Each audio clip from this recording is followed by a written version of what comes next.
அனைவருக்கும் வணக்கம். அற்றாரை தேறுதல் ஓம்புக, மற்றவர் பற்றிலர் நாணார் பழி. நெறி அற்றவர்களை ஒரு பணிக்கு தேர்வு செய்யக்கூடாது. அவங்க உலகத்தை பத்தி கவலைப்படாம பழிக்கு நாணாமல் செயல்படுவாங்க.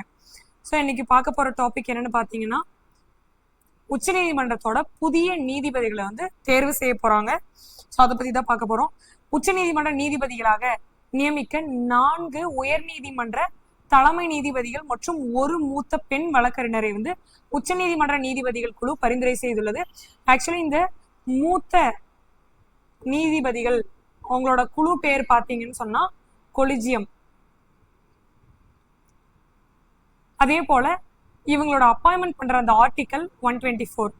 உச்ச நீதிமன்றத்தில் பயிற்சி பெறும் மூத்த வழக்கறிஞர் வி மோகனாவின் பெயரை உச்ச நீதிமன்ற நீதிபதியாக நீதிபதிகள் குழு பரிந்துரைத்துள்ளது. கொலிஜியம் கேங் பரிந்துரைச்சிருக்காங்க.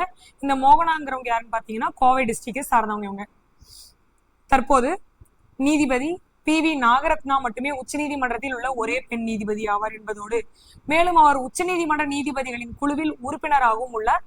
கடைசியாக ஒரு பெண் நீதிபதி 2021ஆம் ஆண்டு ஆகஸ்ட் மாதத்தில் உச்ச நீதிமன்றத்தில் நியமிக்கப்பட்டார் என்ற நிலையில் இந்த பரிந்துரைக்கு ஒப்புதல் அளிக்கப்பட்டால் 5 ஆண்டுகளுக்கு பிறகு நியமிக்கப்படும் முதல் பெண் நீதிபதியாக வி மோகனா இருப்பாங்க. ஆல்ரெடி 4 பேர் இருக்காங்க, பிளஸ் இவங்க ஒண்ணு சேர்ந்தாங்கன்னா 5 பேரா இருப்பாங்க.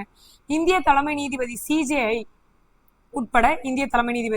உட்பட உச்ச நீதிமன்ற நீதிபதிகளின் அனுமதிக்கப்பட்ட எண்ணிக்கை 32 38 அதிகரிக்கப்பட்டதை அடுத்து இப்பரிந்துரைகள் செய்யப்பட்டுள்ளன.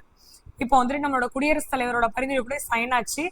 ஆல்ரெடி 33+1 இருக்கிறது. இப்போ CJI உட்பட 32 நீதிபதிகளா பண்ண போறாங்க. ஷீல் நாகு, ஸ்ரீ சந்திரசேகர், சஞ்சீவ் சச்சேவா மற்றும் அருண் பள்ளி ஆகிய 4 நீதிமன்ற தலைமை நீதிபதிகள் பரிந்துரைக்கப்பட்டுள்ளனர். ஸோ இதான் கரண்ட் அஃபேர்ஸ். இந்த வீடியோ உங்களுக்கு யூஸ்ஃபுல்லாக இருந்திருக்குன்னு நினைக்கிறேன். தேங்க்ஸ் ஃபார் வாட்சிங்.